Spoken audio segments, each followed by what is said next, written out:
pengalamannya yang mereka alami. Ada bilang penyakit timbul akibat gangguan dari keseimbangan cairan. Ya, akhirnya juga panas timbul. Tubuh terdiri dari 4 cairan putih, kuning, merah, hitam. Ya, ini mungkin maksudnya limpo, ada darah, ada apa ini mungkin cairan ini penelitiannya teori humoral ini. Bila terjadi ketidakseimbangan timbul penyakit. Jenis penyakit tergantung pada jenis cairan yang dominan. Mungkin kalau yang merah anemia jadinya dan lain sebagainya. Mungkin gitu maunya keputusannya dulu ini. Timbul teori humoral ini setelah teori Hippocrates, berkembang dari Cina. Dari teori humoral timbul teori miasma lagi. Penyakit timbul akibat sisa makhluk hidup yang mengalami pembusukan sehingga menyebabkan pengotoran udara dan lingkungan sekitarnya. Nah ini yang miasma ini lebih cenderung ke efek lingkungan. Itu belum tentu benar juga. Akhirnya timbul penyakit disebabkan oleh jasa teknik. Ya kalau di gigi kan ada namanya bakteri apa di mulut tuh? Halo, di mulut bakteri apa aja ada isinya? Yang kamu tahu? Jasa teknik yang menyebabkan asam tuh? Bakteri? Oh kamu jangan mute, kamu ngomong buka mute-nya, nah kan tidak aku dengar.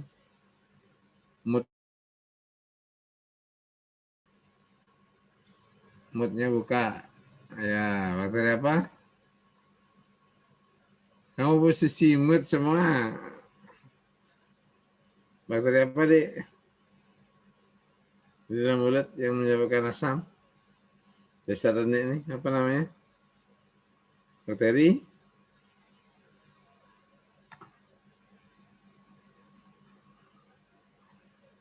Halo, ini di depan komputer apa enggak sih semua? Iya dok, Kak. Bakteri, aku tanya bakteri yang di dalam mulut yang kamu tahu ada apa? Itu kita sampai di jasa internet tadi itu loh.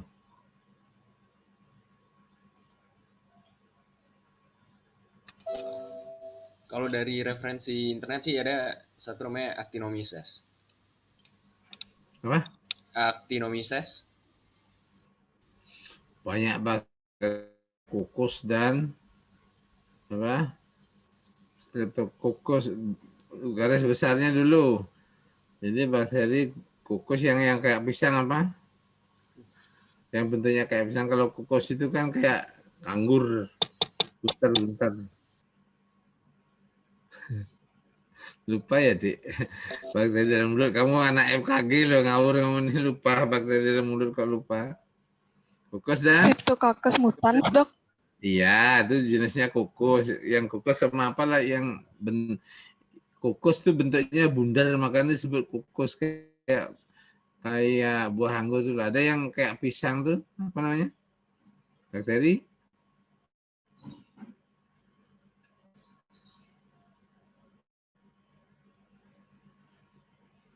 Yang kukus, yang buntar-buntar kayak buah anggur.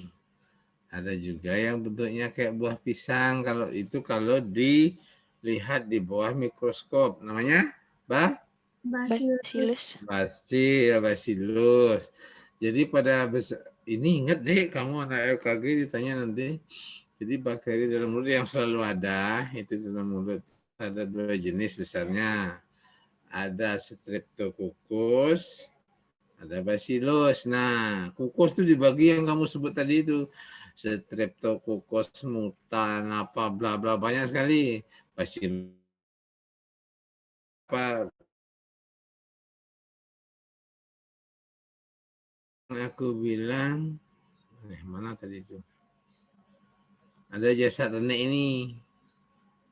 Jadi mulai teori jasa teknik ini mulai mengalami kemajuan dengan kenyataan yang ada ya. Pada teori jasa teknik dianggap sebagai penyebab tunggal Padahal kalau di download itu yang bukan langsung penyebab tunggal ya. Dia mengubah karbohidrat menjadi asam. Asamnya inilah, itu ingat deh, selalu ingat tuh, itu teori-teori tidak akan berubah itu.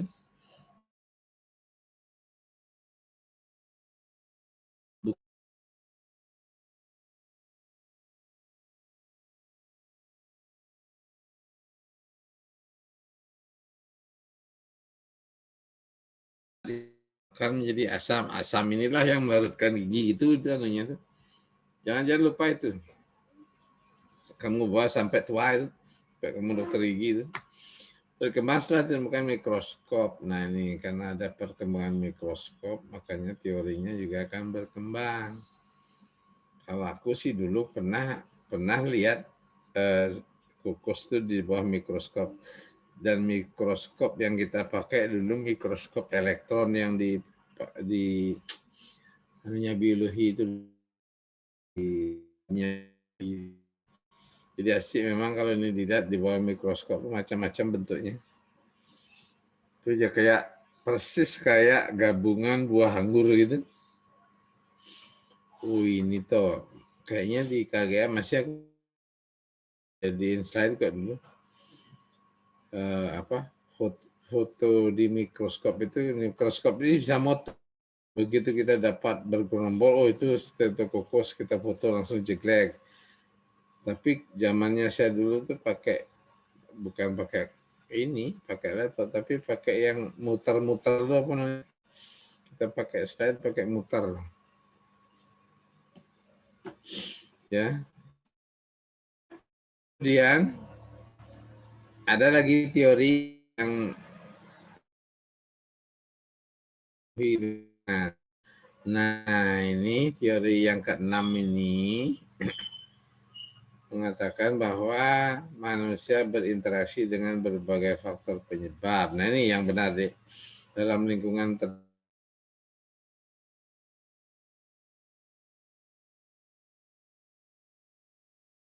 ingat. Nah ini teorinya ini. Jadi setelah satu tidak akan ada penyakit. Oh, gampang kan? Itu teori itu yang akhirnya yang paling diikuti karena yang paling masuk akal. Nah ini konsep dasar timbulnya penyakit. Untuk mempelajari konsep terjadinya penyakit ada 3 macam model nada segitiga epidemiolog. Itu yang kayak timbangan tuh, Dek. Oxygen environment bisa digambarkan kayak lingkaran, bisa digambarkan kayak timbangan. Tapi di sini aslinya yang saya akan tampilkan. Jadi berdasarkan yang kayak timbangan. Yang kedua, model roda juga ada. Wheel. Yang ketiga, jaring-jaring. Jadi konsep dasar timbulnya penyakit itu ada 3. Terserah kamu mau pakai yang mana. Yang satu benar, yang dua benar, yang 3 juga benar. Semuanya benar ini. Ya, kita ngomongin segi segitiga epidemiologi. Ini nih. Konsep segitiga epidemiologi, ya, penyakit terjadi berinteraksi nih. Host agent, ya. Agent itu faktor penyebab penyakit, manusia, penjamu, host, faktor lingkungan, environment. Ketiganya disebut trias penyebab penyakit nih, ingat. Makanya di buku-buku itu sering ini disebut trias epidemiologi. Ini maksud. Yang dimaksud dengan trias epidemiologi ini adalah host agent environment. Penyakit terjadi karena adanya ketidakseimbangan antara ketiga faktor ini. Salah satu tidak seimbang, sakit dirimu. Nah, bagaimana agar kita tidak sakit? Menurut konsep ini, menurut dirimu jawabnya apa? Penyakit terjadi, coba dengerin ini. Penyakit terjadi karena adanya ketidakseimbangan antara ketiga faktor tersebut. Pertanyaanku, bagaimana caranya agar kita tidak kena penyakit? Mungkin seimbangin 3 faktornya, Dok. Nah, itu dia jawabannya.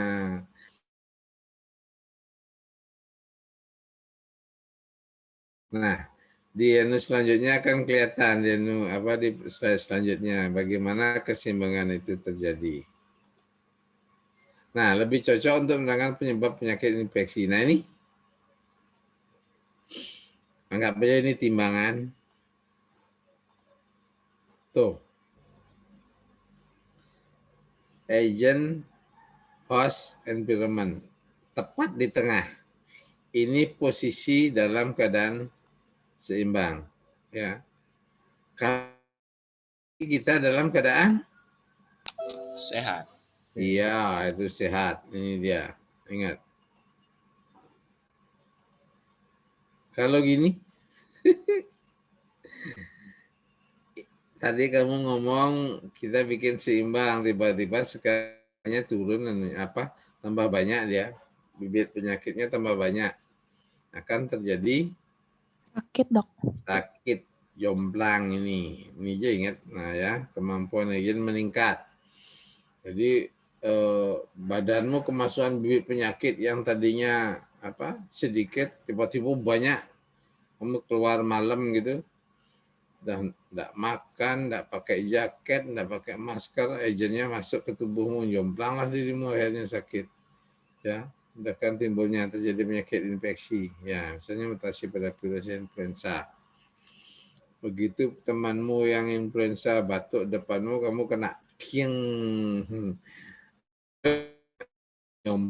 Model 1. Kita lihat model 2. Ini juga posisi apa ini?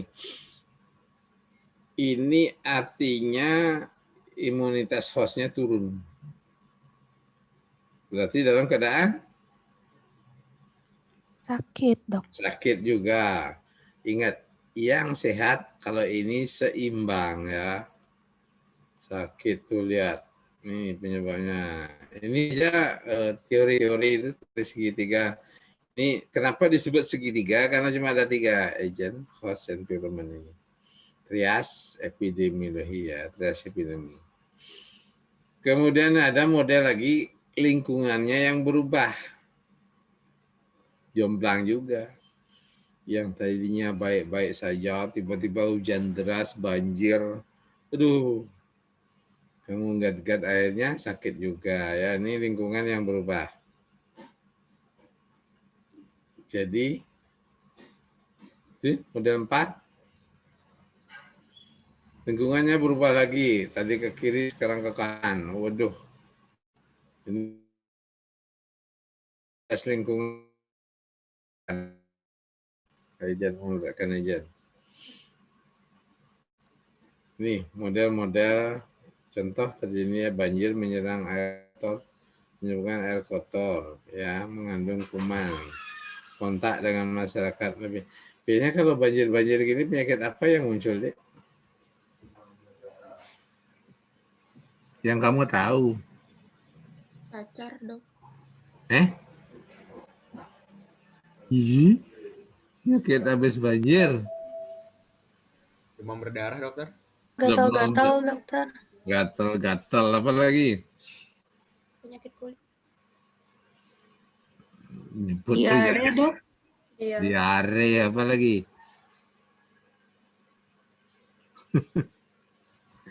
Orang kesehatan harus punya banyak pilihan, Dek. Habis banjir, kelelap dia. Lingkungan harus kotor di sana, Dek. Ya, penyakit kulit sebanyak.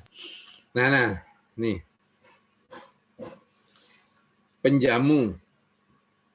Penjamu itu makhluk hidup lainnya, atau termasuk kita nih, Dek. Namanya host itu apa sih? Tadi kan ada host, agent, environment. Kita bahas satu-satu. Host. Host itu kita loh, Dek, manusia.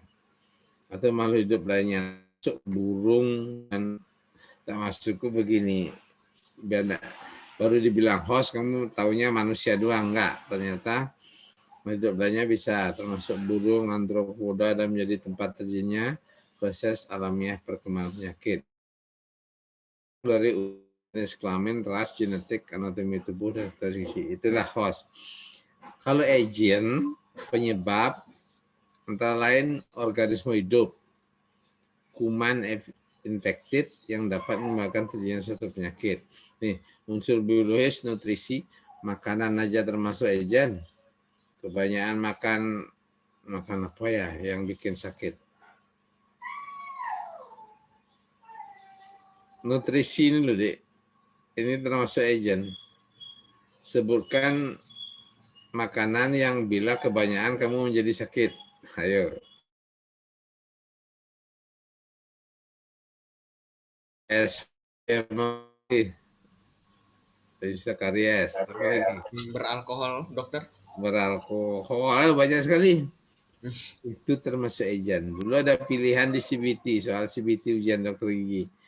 Di bawah ini yang termasuk agent adalah, ingat, makanan termasuk agent tadi, penyebab penyakit.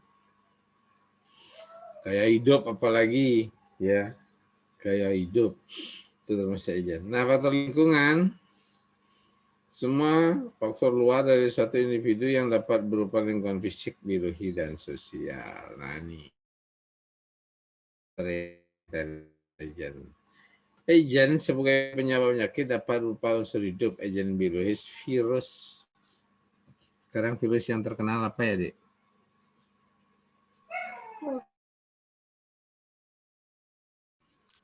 Virus sekarang yang paling terkenal apa? SARS-CoV.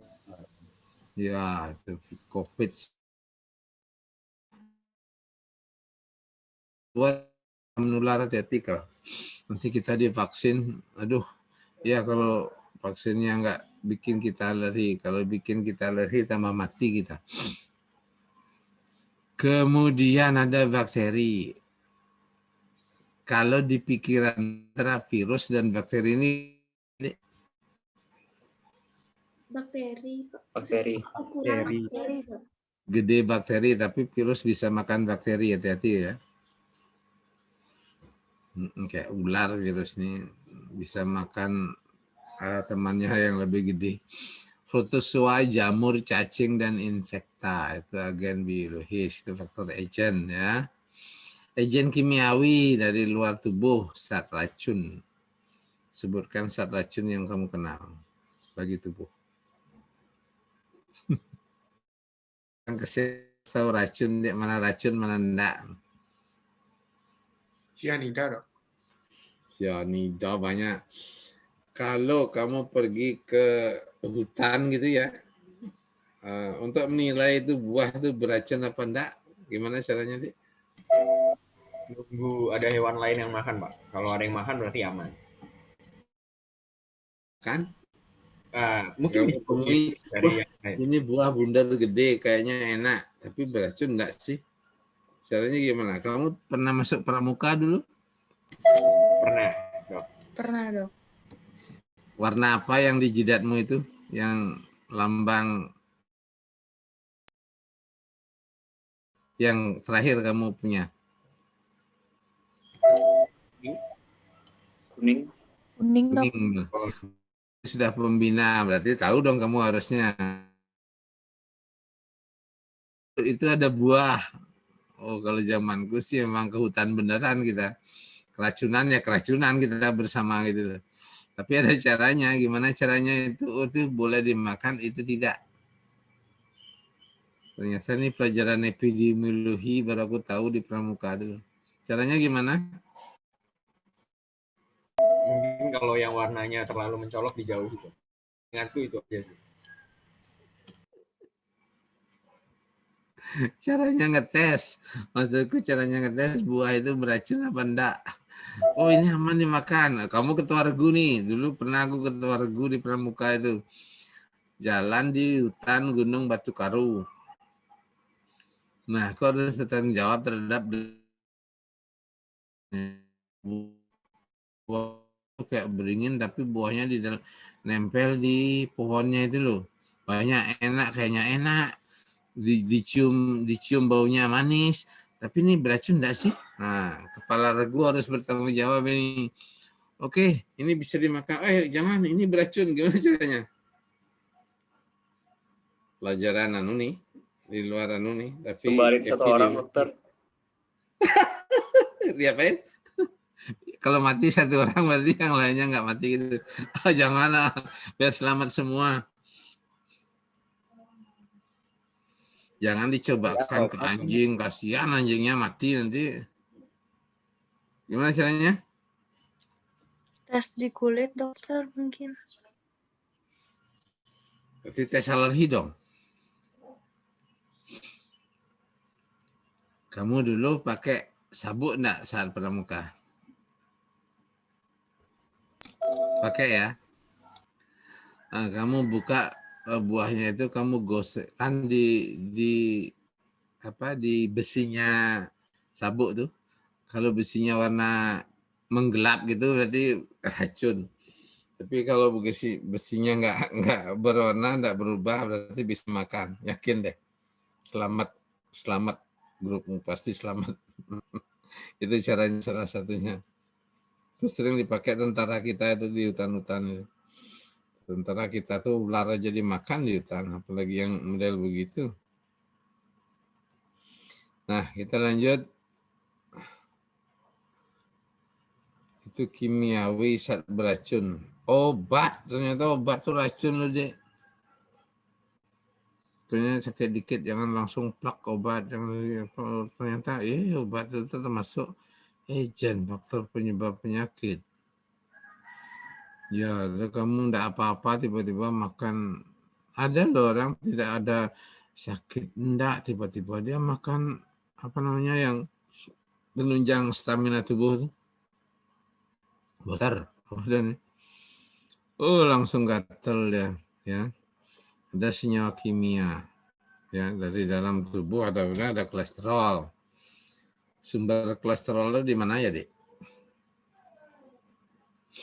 Sumber kolesterol yang kamu tahu di mana ya? Yang paling banyak. Makanan khas Bali, sumber kolesterol di mana? Babi, Dok. Tapi guling. Kulitnya guling tuh deh. Yang kriak enak itu kolesterol kelas berat itu deh. Hati-hati. Enak sih makannya tapi kolesterolan deh. Tuh, kita faktor agen, ada agen fisika juga, luka itu termasuk penyebab irisan. Kena telunjukmu. Tuh. Banyak ternyata agen ini, tikaman, pukulan, radiasi. Ya masukku kamu biar tahu itu loh yang termasuk agen itu loh ya. Nah agen nutrisi kurang lebih protein termasuk nutrisi. Ya. Agen. Lemak, karbohidrat, vitamin ini agen termasuk agen semua. Agen psikis ya jiwa dan tingkah laku. Kemudian faktor host. Tadi itu trias pertama, agen penyebab penyakit. Trias kedua faktor host penjamu ini. Ada istilahnya intrinsic faktor mempengaruhi individu ya untuk terpapar.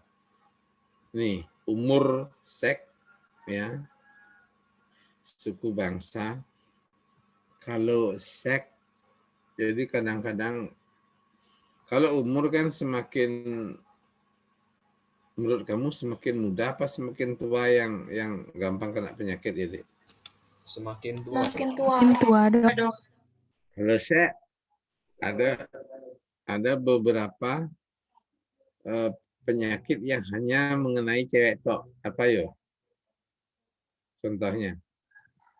Kanker serviks.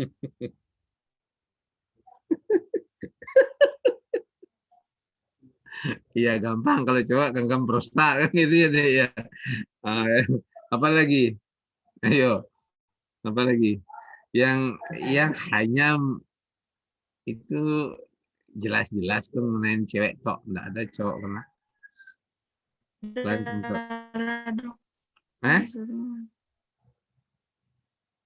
Apa lagi? Yang hanya mengenai cewek? Gampang, kanker payudara.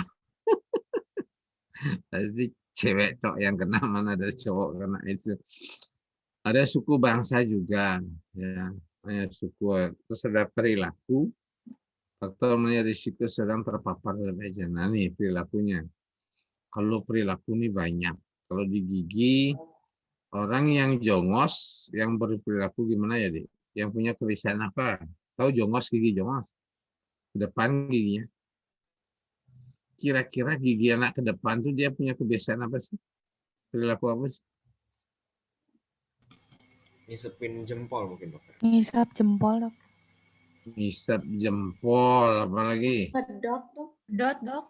Dot yang gimana? Dot ada dua, dot yang baik, dot yang jelek. Nah, ini pelajaran nih. Kamu belum punya anak. Kalau aku punya anak, tahu aku dot yang baik, dot yang jelek mana. Dikasih tahu dokter gigi juga dulu. Pak, kalau beli dot yang gini ya, oh, kebetulan ya. Kamu harus tahu deh macam-macam dot. Kenapa harus tahu? Karena kamu dokter gigi. Ayo, dot yang tidak menyebabkan jongos bentuknya itu tahu.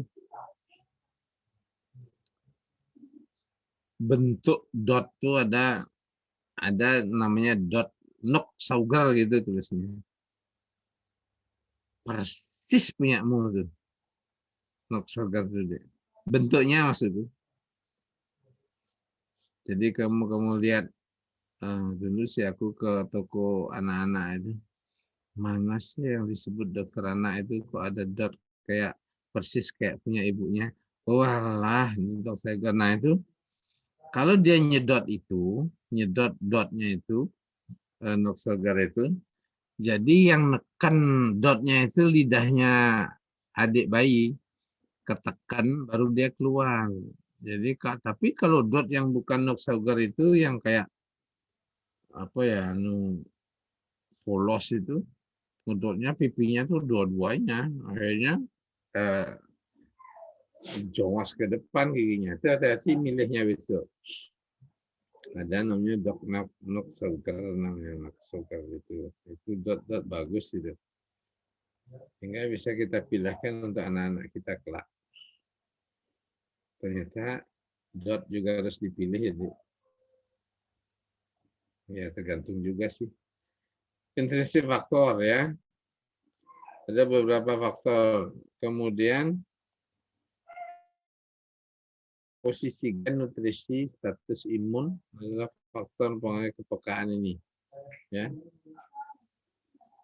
Yang ketiga faktor lingkungan. Aduh, ini yang susah dia mengendalikan.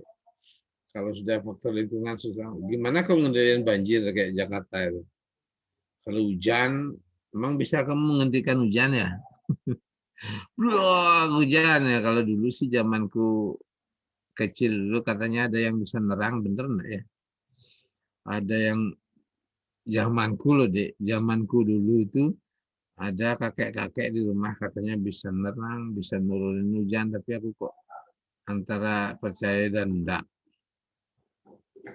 Dan itu lingkungan. Pada prinsipnya lingkungan itu susah sekali untuk dikendalikan. Bisa dikendalikan, tapi sangat susah. Kayak banjir, masa kamu papas gitu ya? Lanjut ada. Ya, ini lingkungan ini paling susah dikendalikan. Iklim, dingin gitu kamu ubah jadi panas itu, kayaknya susah deh. Ya, karakteristik geologis, ya ini mungkin dari panas kamu tanemin reboisasi.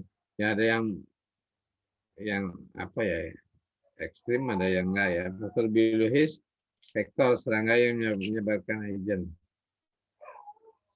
Sebutkan serangga yang menjadi pembunuh nomor 1 di dunia apa ya, Dik? Nyamuk. Nyamuk, dokter. Kamu orang kesehatan, serangga yang paling mematikan di dunia yang bisa membunuh banyak orang apa ya? Lebah, dokter. Nyamuk, dokter? Kayaknya nyamuk serangga dengan korban terbanyak tiap tahun. Apa? Nyamuk. Nyamuk, oh ya. Jangan dikira enteng, nyamuk itu hati-hati kamu. Pas di B, wah habis. Ya, dulu ada soal begini di CBT itu. Tapi kok enggak pernah soal itu keluar lagi ya. Binatang yang paling mematikan dunia: A. Buaya, B. Singa, C. Nyamuk. Nah, ada yang milih nyamuk. Kengkeng kadang itu. Yang paling banyak bisa membunuh manusia itu nyamuk. Faktor struktural kebakaran rumah. Ini hati-hati ini. Sebenarnya kalau ngomongin faktor struktur ini, satu kamar tuh berapa orang dihuni ukurannya itu ada deh.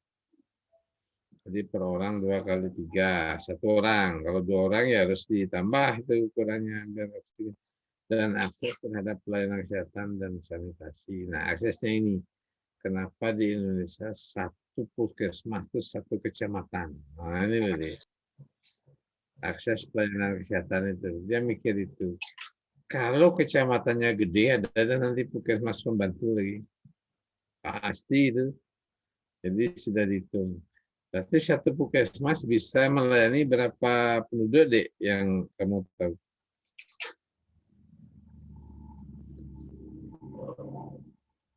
Satu puskesmas mampu melayani titik-titik penduduk ada tuh di ujian CBT. Di teori juga ada. Kalau mau nyari lebih dari itu, dia akan bikin puskesmas pembantu ya. Bindes, banyak sekali cabangnya akhirnya kalau lebih dari itu. Berapa? Kamu harus tahu nih. 30.000 penduduk, dokter. Ya, betul. 30.000. Ingat tuh. Begitu lebih dari 30.000, pasti ada puskesmas pokoknya ada di sana puskal. Tahu puskal apa? Puskal. Puskesmas keliling, dokter. Oh, itu ngapain harus ada puskesmas keliling? Nguang itu karena jauh ya. Udah lewat dari 30 jauh. Ya, puskesmas keliling itu ada untuk active case finding. Untuk mencari kasus dia keluar bagi mereka-mereka yang tidak punya akses, yaitu ya puskesmas kelilingnya inilah nanti berperan. Apa tahu nanti kamu jadi dokter di puskesmas. Boleh lupa sama aku, tapi yang lupa sama puskal ya. Uang, wah itu. Nah itu adalah trias dari epidemiologi. Kasus kita, ada penjamu nih resisten, kemampuan dari penjamu untuk bertahan terhadap infeksi. Istilah-istilah ini resisten. Imunitas, kesanggupan host untuk mengembangkan suatu respon imunologi. Ada infectiveness, potensi penjamu terinfeksi untuk menularkan penyakit kepada orang lain. Nah, kalau di lingkungan ada topografi dan geografi. Mejen, istilah-istilahnya ini, biar kamu tahu istilahnya, Mejen. Infektivitas, kesanggupan dari untuk beradaptasi sendiri terhadap lingkungan. Patogenesitas, kesanggupan organisme untuk menimbulkan suatu reaksi klinik patogen, genitas. Mulai dari masuk bibit penyakit sampai timbulnya penyakit. Virulensi, kesanggupan tertentu untuk menghasilkan suatu reaksi patologis. Toksisitas, toksin, kesanggupan untuk memproduksi reaksi kimia, toksin. Nah, contohnya ya yang bacillus tadi itu bisa melepaskan racun untuk meracuni gusi kita. Invasitas, kemampuan organisme untuk melakukan penetrasi. Antigenisitas, kesanggupan. Nah ini cuma yang bisa membaca sendiri. Istilah-istilah biar enggak minim istilah ya. Aku carikan apa sih yang masuk virulensi itu apa, patogenesitas itu apa, infeksitas itu apa, ternyata ada. Ini kamu tinggal baca ya. Nah kita lari ke model roda. Tadi segitiga epidemiologi. Bisa lanjut ya ke roda ya? Bisa? Bisa, dokter. Ya kayaknya udah ada. Kalau segitiga tadi sudah gampang. Pokok jomplang sakit, kok seimbang sehat gitu aja deh. Memerlukan identifikasi dari berbagai faktor yang berperan dalam tim. Nah ini ternyata model roda ini ada intinya ya. Besarnya peran dari masing-masing faktor tergantung dari penyakit yang bersama. Nah ini intinya genetik gen. Kalau genetik ini biasanya penyakit-penyakit keturunan, ya. Ada lingkungan sosial, lingkungan fisik, lingkungan biologis. Ini intinya ada genetik. Sebutkan penyakit-penyakit yang keturunan yang kamu tahu. Asma dok. Buta warna, dokter. Asma. Terus, apa? Dengar Buta warna. tawar Diabetes. apa lagi? Diabetes. Diabetes, Asma, dok. dok. Diabetes, dok. Diabetes itu. Nanti diabetes ada 2, bisa didapat, bisa keturunan. Nah ini apa namanya? Itu model roda, hati-hati ya. Itu intinya genetik. Ingat, intinya genetik. Nah penjelasannya begini. Roda ini peranan lingkungan sosial lebih besar, jadi ya fisik lebih besar. Jadi ini itu lebih lingkungan lebih banyak mempengaruhi karena genetiknya itu. Nah, kalau di gigi yang dimaksud genetik apa ya, Dik? Tadi kan umum kau sebut. Kalau di gigi yang termasuk kelainan genetik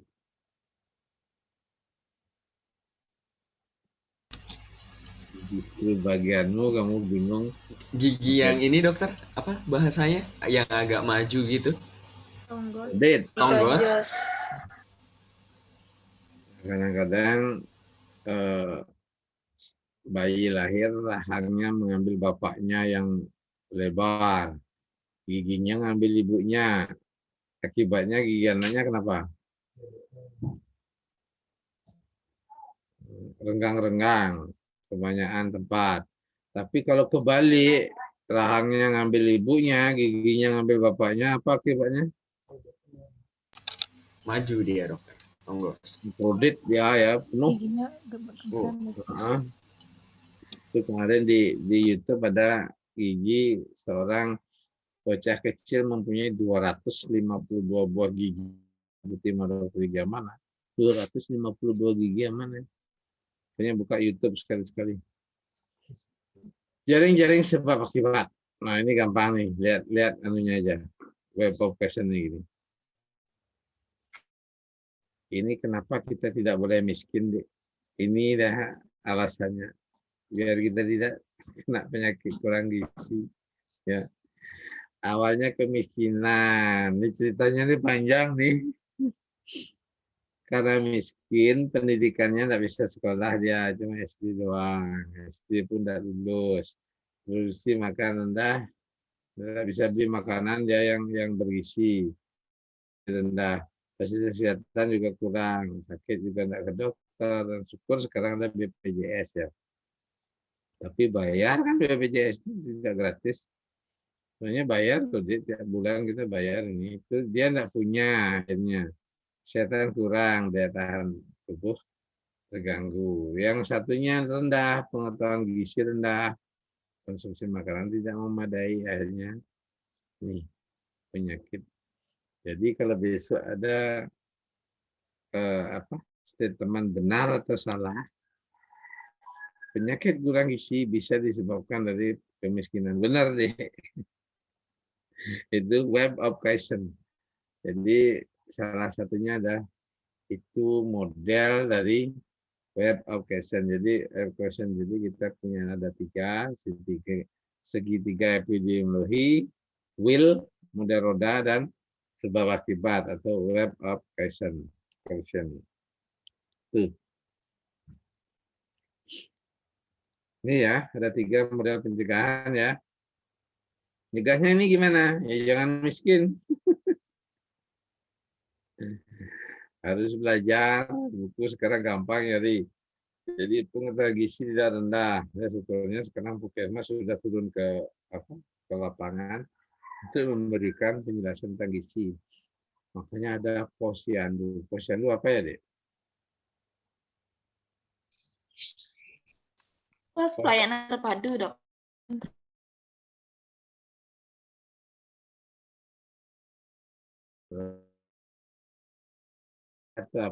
Harus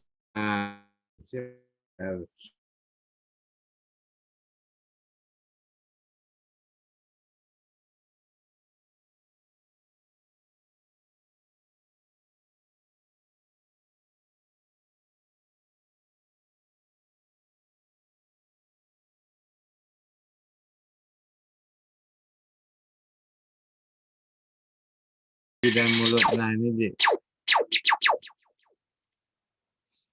Ini menurut WHO deh ya. Jadi tingkat penyakit itu ada 4. Primordial, primary, secondary, tertier. Ya. Ini yang aku dari dari WHO itu kita cari giginya doang. Kalau mau nanti baca ini umumnya baca dah kalau kamu pengen tahu ya. Head promotion. Jadi sebenarnya ada 5, head promotion, specific protection, kemudian ada ini early diagnosis and treatment, dan yang terakhir disability limitation dan rehabilitasi. Jadi sebenarnya ada 5, makanya disebut dengan 5 level preventive dan tertiary. Ya, kita ngomongin health promotion dulu. Ya, ini aku sudah carikan dirimu biar gampang mencernanya ini. Tanpa membaca ini kamu tahu seperti apa sih yang di gigi, ya.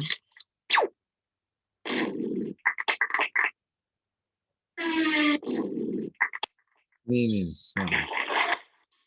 Jadi pencegahan preventive disease itu pekerjaan kedokteran gigi baik dilakukan individu masyarakat. Ini akhirnya disebut dengan konsep kedokteran gigi pencegahan, ya. Ini sudah tak bikinan seperti ini. Ini taksonominya sudah tak bikinan lebih gampang lagi. Nah ini. Jadi untuk mempelajari semua slide tadi, kamu tinggal melihat ini aja. Jadi pada dasarnya dibagi menjadi 3. D ini selanjutnya disebut dengan 5 level preventive dentistry. Apa Dek? 5 level 5 preventive level dentistry. preventive dentistry, Nah, Dok. jadi 5 tingkatan. Yang disebut 5 tingkatan 1, health promotion, 2, specific protection, early diagnosis, 3, disability medicine, dari apa di sini. 1, 2, 3, 4. Maka disebut 5. 5 adalah 5. 5. 1, 2, 3, 4, 5. Nah itu 5 kan? Kalau ini 6 disebut 6. 6. Kalau 3, 3. nah ternyata 5 yang dipakai. Jadi pertama dibagi menjadi 3. Ada primary prevention, secondary, dan tertiary. Primer, sekunder, tertier. Nah, dari primer, sekunder, tertier berkembang menjadi 5 level preventive dentistry. Tapi yang umum ditanyakan dalam ujian CBT, dalam ujian untuk orang gila adalah 5 level preventive dentistry ini. Contoh, di sini ada good standard of nutrition, health education in oral hygiene. Berarti ini penyuluhan kesehatan gigi dan mulut. Seorang dokter gigi melakukan penyuluhan kesehatan gigi dan mulut. Dalam bla bla bla ditulis. Hanya ini yang biasa dibicarakan karena kita di gigi, kita pakai ini. Yang kedua misalnya restoration-nya apa? Artinya? Restorasi, Dok. Ya, bahasa Indonesianya. Restorasi itu apa bahasa Indonesianya? Yang lebih umum. Pembentukan ulang atau perbaiki. Tembelan. Iya. Nambel gigi. Nambel gigi itu masuk dalam preparasi. Oh ini ditulis semua. Ini B. Jadi dari sekian ini 4, 7, 4 tambah 7 berapa? 11. 3 14, tambah 6 20, tambah 1 tambah 22. 2. Ini aja bisa 22 soal deh. Bisa dibikin 22 soal. 1 lemper ini loh deh. Bolak-balik kamu bingung dah. Mana ya?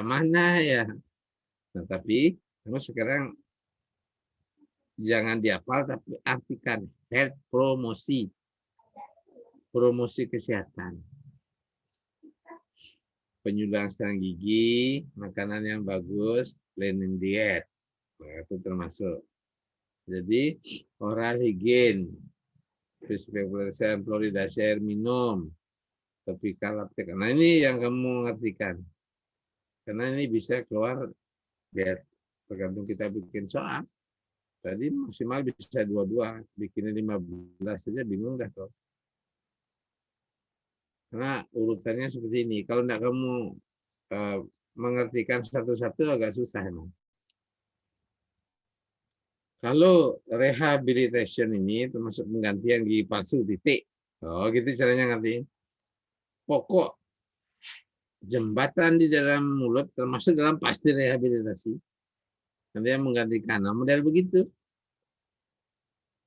Nah, aku percaya kamu pasti pintar nih. Yang model-model gini. X-ray termasuk ahli diagnosa. Tapi di soalnya A ini, B ini, C ini bingung dah dirimu. Belum lagi internetmu ancit-ancit. Stres. Aduh. Hilang hidup. Waduh. Ya, ini. Ini yang disebut dengan 5 level preventive dentistry. Sudah diajarin 5 level preventive? Sudah, itu jawabnya ya. Nah ini kamu tinggal, ini aja deh, pencegahan tuh ini aja, di gigi tuh ini aja anunya. Poinnya, ini aja. Kamu bawa ke ortho. Ortho ada ini, lihat nomor 6. Di disability medication nomor 6. Treatment. Orthodontic treatment loh. Perawatan ortodontik termasuk disability medication loh, Dik. Jadi semua ada. Ya. Kamu tinggal, kalau sikat gigi setelah makan masuk ke mana? Dari dalam Primary prevention. Specific protection. Nah. Oh, iya. Budi, pertanyaannya begini. Budi adalah anak sekolah dasar. Dia melakukan setiap kali makan selalu menggunakan sikat gigi yang baik dan benar. Dalam berbeda dari termasuk, udah soal satu ABCD. Kadang-kadang ini tidak di ABCD kan. A-nya di sini rehabilitasi, B bingung dah kok. ABCD kamu ingat ABCD dari health promotion ke kanan, tahu dibalik sama dosennya. A-nya rehabilitasi. Jadi lihat dulu jawabannya, baru nyorek ya. Kadang-kadang saking gampangnya soal itu bikin salah lebih. Nah ini, aku sedikit ngomongin perubahan paradigma. Paradigma sakit merupakan cara pandang dan pengelolaan kesehatan kuratif dan preventif rehabilitasi. Nah, pemerintah sekarang ini menekankan pada usaha promotif dan preventif, promosi dan pencegahan tanpa mengurangi kuratif dan rehabilitatif. Nah, sekarang paradigma sakit dan sehat ini artinya kita tuh disuruh jangan berperasaan sakit gitu loh, maksudnya. Harus sehat aja gitu. Kalau kamu mikirin rasa sakit, kamu akan sakit beneran gitu loh. Maksudnya paradigma itu. Jadi mulai sekarang kamu harus berpola pikir gue sehat nih, ya. Paradigma sehat mengutamakan nih yang aku bilang tadi ini. Mengutamakan upaya promotif dan preventif. Inilah yang kita galakkan sekarang pada kakak kelas kalian untuk melakukan penyuluhan ke masyarakat. Karena ada pandemi, promotif dan preventif dilakukan di keluarga masing-masing. Nah, gitu akhirnya. Nanti videonya dikirim ke kita, dapat dah nilai. Gampang kan? Gampang dengan pandemi ini. Kamu udah ngurus surat ke lapangan lagi. Cukup di keluarga kalian. Pilar. Lingkungan sehat. Nah nih. Lingkungan hidup sehat, bebas polusi. Sekarang di mana ya ada bebas polusi ya? Gerang-gerang motor itu sudah gini ya. Terus dia air bersih. Lingkungan udah ini adalah pilar 3 pilar Indonesia. Perilaku sehat ini yang bisa kita rubah kayaknya. Proaktif memelihara dan meningkatkan kesehatan, mencegah risiko terjadi penyakit, contoh tidak merokok. Harusnya anak FKG itu tidak merokok harusnya, Dek. Ya, tapi nanti Di belakang kamu ngerokok Gigi Samsu lagi yang tidak ada filternya itu. Woi, lu pikir merokok itu gagah? Enggak juga. Jangan-jangan sakit jantung akhirnya. Hati-hati. Ini adalah perilaku yang bisa kita rubah. Tidak merokok, tidak minum alkohol. Menghindari penyakit, contoh memakai helm, masker, sabuk pengaman, itu dalam gerakan kesehatan serta aktif di posyandu. Nah, nanti ini di PKL 1, Mejeng di Puskesmas ini kamu diajak ke posyandu. Tapi sekarang pandemi cukup dengan PJJ. Jadi dokter yang di Puskesmas akan memberikan kuliah ke dirimu. Yang dilakukan di Puskesmas itu seperti ini loh, begitu zaman sekarang. Tidak kayak dulu. Kalau dulu kalau kalian datang ke posyandu langsung, ke PKL 1 itu datang ke Puskesmas diajak ke posyandu. Itu. Kemudian ada pelayanan kesehatan bermutu adil merata terjangkau. Ya, masyarakat adanya hambatan ekonomi ini ada BPJS dan lain sebagainya. Itu bisa menolong dari mereka yang ya di bawah kemiskinan. Nih, Maaf mau motong dokter. ya. Niki saya infokan karena sudah jam nih ke dokter. Udah jam ya? Ya, dokter Yuda tadi sudah WA juga dokter. Ya udah. Orang ini lagi dikit kok juga. Oke. Nanti tanggal 15 kita lanjut ya. Iya dokter. Ya, dadah. Terima kasih, Dok. Terima kasih dokter. Terima kasih banyak dokter. Terima Sampai kasih ketemu banyak, lagi. dokter. Ya.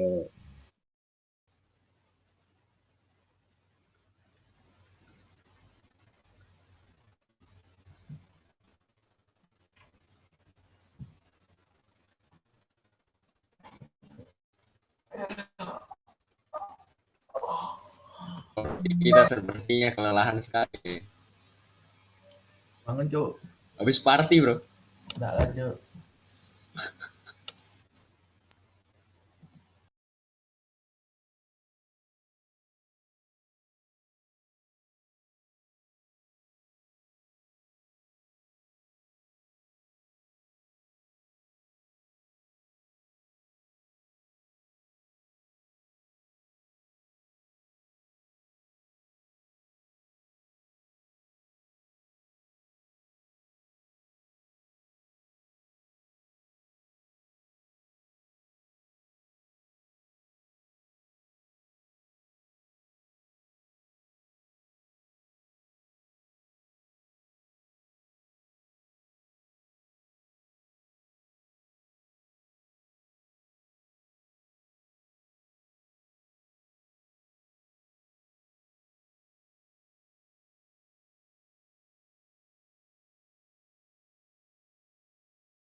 Rosa.